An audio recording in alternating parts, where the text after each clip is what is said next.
দ্ৰৌপদী। মই ব্যতিক্ৰম?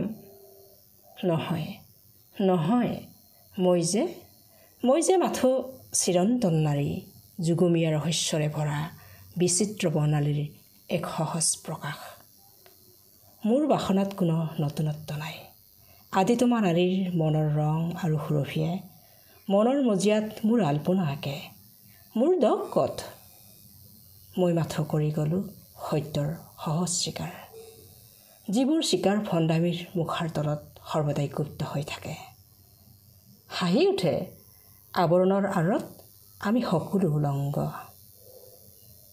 প্ৰাণৰ পাত্ৰ জানো কেতিয়াবা ভৰে, যেতিয়া নিজকে ভাবোঁ সবাতোকে ঐশ্বৰ্যমণ্ডিতা বুলি? সকলো পাইছোঁ বুলি গৰ্বিত ভংগীত স্ফীত হৈ উঠ।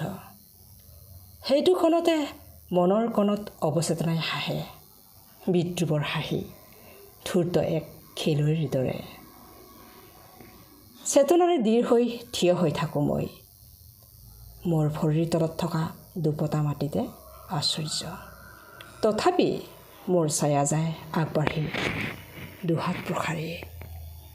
নহ'লেনো ধীৰ স্থিৰ মনীষাৰ ধৰ্ম যুধিষ্ঠিৰ শাল বৃক্ষ সম যেন দ্বিতীয় পাণ্ডৱ, শৌৰ্য বীৰ্য সৌন্দৰ্যৰ প্ৰতীক অৰ্জুন, সৌম্য শান্ত নম্ৰ বীৰ চতুৰ্থ আৰু পঞ্চম পাণ্ডৱৰ পাঁচখনি উজ্জ্বল আলক্ষ্য থাকোঁতেও মনৰ পটত আৰু এক ছবি আহি দলেই কিয় ক্ষণে ক্ষণে